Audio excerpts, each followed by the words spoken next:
What's up guys, what's good? I am Joe, you're watching Amatsu Excel, and today we're going to take a look at the Elgato Facecam.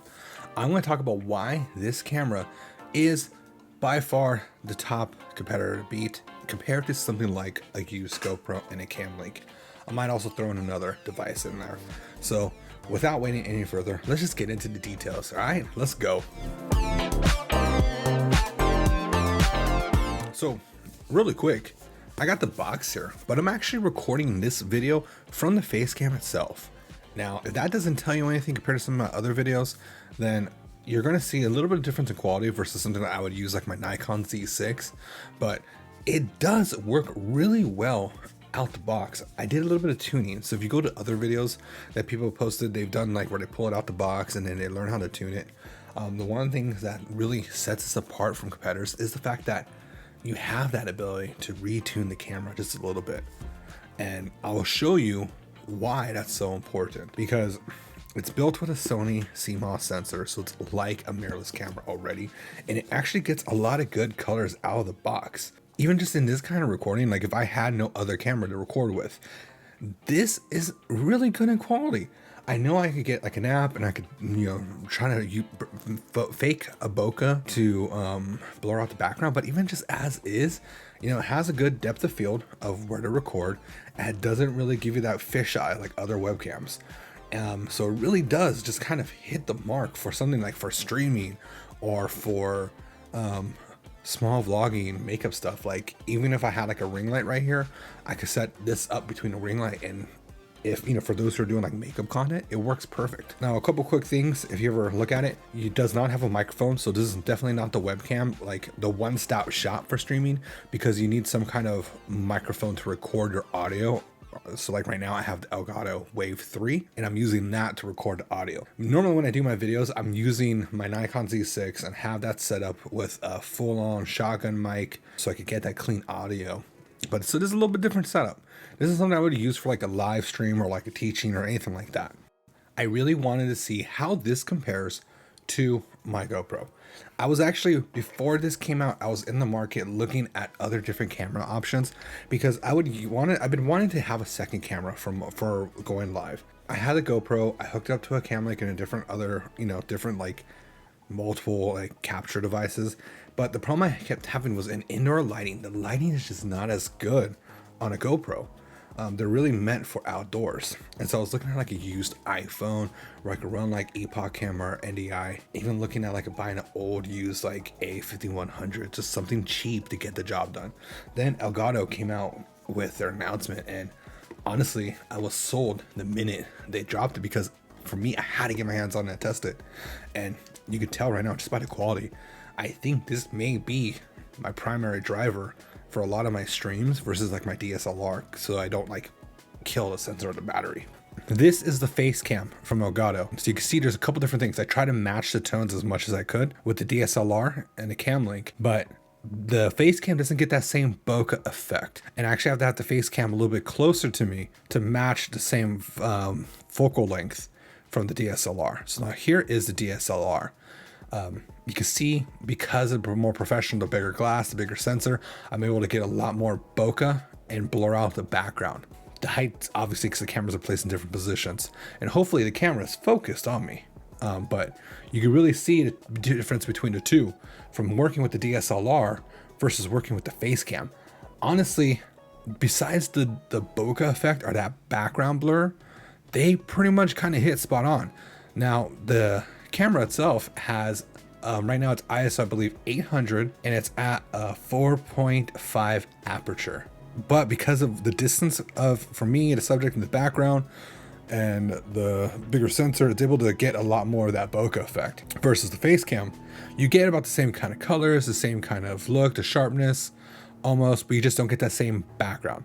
The Facecam itself is like a 2.8 bokeh, but it's a fixed focal length and it's a smaller sensor, so that 2.8 aperture in this does allow more light in, but you're not getting that same amount of bokeh effect that you would with the DSLR.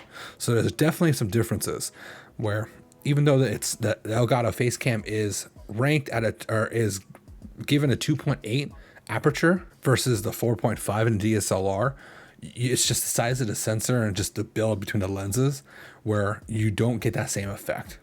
And that's where like I could focus specifically on me versus this is more focused on everything.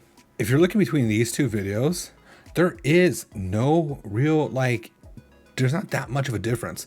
So now let's say the cost to use a DSLR. Now I first bought this camera at like $500. I think nowadays you can still find it used for like the stock lens and the body itself. And you have to kind of rig it to run continuous because otherwise you have a 30-minute time limit. This is about $500. But for that same price, you could buy a Sony A5100 or a Sony A6000. They get that clean HDMI out on potentially unlimited time, or I think it's a 30-minute. I think it's unlimited time. So you're looking at about $500 plus another 120 for that cam link. So you're already looking at possibly what, like $620? Yeah, about $620 for this look. But you can spend $199 and get the very similar look with the Facecam from Elgato. Now, they were smart to make this because it hits, like, it's budgeted well. That is an expensive webcam. Yeah, it is. But it hits well compared to what costs almost double the price. I could pull out my Z6, which is about, you know, lens and camera combined, it's about $2,500, and it'll do phenomenal with the cam link. But to spend $200 versus almost $600-700 depending on new or used, for someone who's starting out, there's a huge price difference, but the quality is relatively similar. It takes a little bit of tweaking, but you could do it easily. And so you tell me, do you think it's worth it? Let me know in the comments below. Let me know. Now, what about our GoPro? How does our GoPro handle in this kind of scenario? This is the GoPro at a maximum of 400 ISO. And so you can see how it looks compared to that of the Facecam. Now, I can tell you right now off the bat, the biggest differences I see are the noise. Look at the noise with the background from the Facecam versus the background of the GoPro. Those are definitely two. Now, sharpness wise, I mean, it's okay versus this.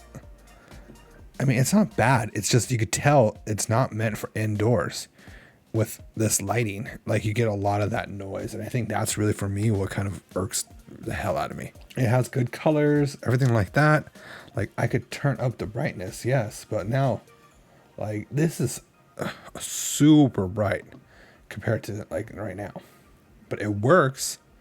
But I'm like having to like blind my eyes completely versus like no light versus no light. Now that I fixed the issues with the GoPro, I have the GoPro connected to a cam link. So if you, let's say you buy a used GoPro for like 100 and you're spending another 100 on that cam link, it's about comparable between the two. So here's the Facecam and here is how it looks with the cam link. Now again, your sacrifice at 1080p 30 frames a second, but it's a difference that, you know, it's marginal per se, but you don't have the same controls for zoom. Placement wise, you have a much smaller sensor, so you're getting more noise for your surroundings versus here. Here's a comparison of the GoPro versus the Elgato Facecam, and you actually see side by side the difference between the two. Just between like how I'm moving my hand, you can see a difference between a 60 frames per second versus a 30 frames per second.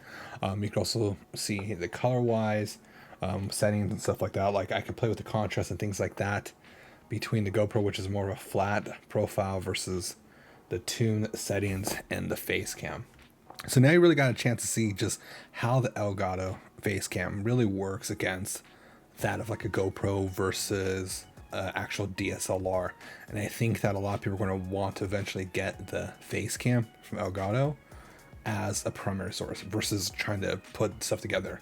Now, future proofing wise, it makes sense to get a cam link because it will sustain for you, sustain future terms, because you can eventually hook it up to like a higher end camera when you're at that level.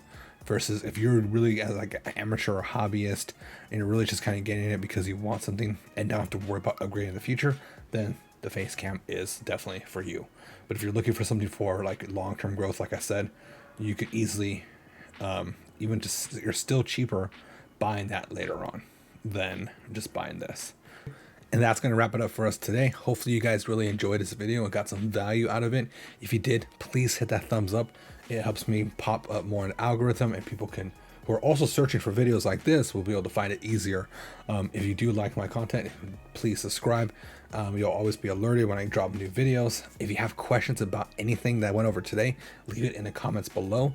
Otherwise, I'm Joe, and you guys were watching Matzo XL, and as always, I'll catch you guys next time. Peace.